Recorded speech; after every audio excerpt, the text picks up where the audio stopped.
I'm Montaigne and you're watching Moshcam.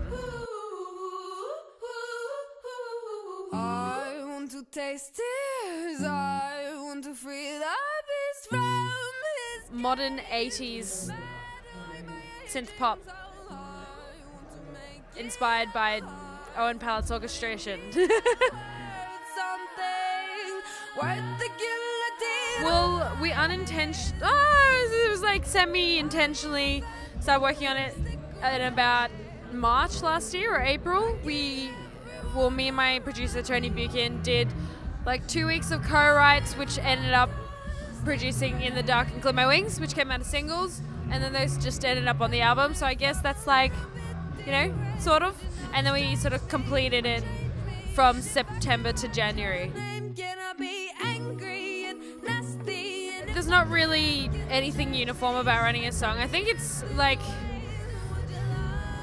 Well, there is something uniform about writing songs. Some people have a particular technique that they use that starts them off, and it's their sort of like trademark or the thing that just gets them results no matter what. But with this album stuff, because it was co-written as well, like you kind of go into the studio, Tony would fiddle around for an hour on a beat or some sort of melody or harmony, and then I'd be next door maybe writing my own thing, and then they might accidentally fuse somehow magically, or Tony would work on something and then I'd be like, but what if we did something completely different like this? And then that would happen, which is what happened with Because I Love You.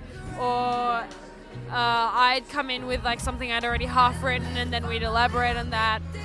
So it was like mishmash. Yes and no. Sometimes they're spontaneous. It just depends. I can write lyrics very quickly. So sometimes I write an entire song in like 2 hours, and then like as the rest of it also unfolds. And sometimes I have a huge backlog of notes on my phone containing just like one-liners or just verses or choruses or whatever of stuff that I haven't finished, but I'm like, oh, it would actually work here. I just reappropriate it for a different song. So it just depends. Not really. I mean, I just don't have a filter. I don't really have a TMI threshold. I don't worry about those things. As long as the person that I'm writing with isn't worried about those things either, isn't going to judge me about it, as long as it's like an open, safe, creative space, I'm like, whatever, I'm just going to say whatever, man. And once you've already got it down and it's in the form of a song being something that, like, if it's catchy enough, people will, like, dance to regardless and enjoy regardless. Like, it doesn't really matter what's being said. I mean, when I say it doesn't matter, I mean it matters like in terms of emotion and depth, but just in terms of fear of being judged, I don't really fear that.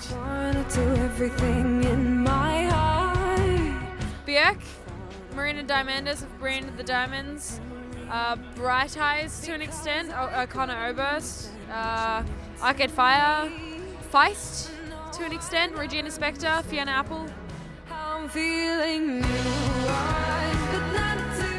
Well, it wasn't from my brain. I suppose it was from my heart. Like the directors and production company that I have used for all the videos so far, Guy Franklin and Pixel, they sort of just put forward ideas for videos that they think I would really get on with, and then we do them. So yeah, they sent me the proposal for this, and I was like, you're talking my language. But their inspiration, I suppose, was like that sort of 90s OTT kung fu stuff, like Power Rangers and Scott Pilgrim, and like video games as well, because they know I'm a video game, well, not necessarily a video game geek, but just a geek and nerd and dork and all of those words generally. So yeah.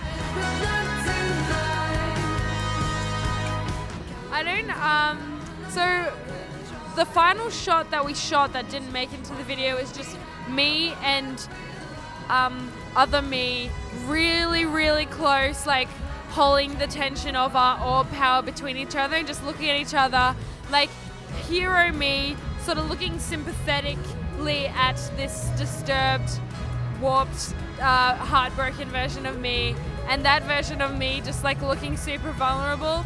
So I think it's kind of like, I was actually writing like a journal entry on the plane here And I was just saying, like, to myself, I was like, be quiet, like, Mega Montaigne, which was like a code word for like the other Montaigne in the video. I was like, be quiet, Montaigne, like, have a nap, I'll make you some tea and some cake, and then we'll watch Gilmore Girls together, it's all gonna be okay kind of thing. Like, it's that kind of vibe where it's like, we're fighting, like, neither of us really wants to fight each other, but like the perceived evil one wants there to be conflict, but I'm just trying to be like, listen dude, I'm just trying to defend myself, like, we can work this out kind of thing. So it's like I think it would end in maybe us just merging together.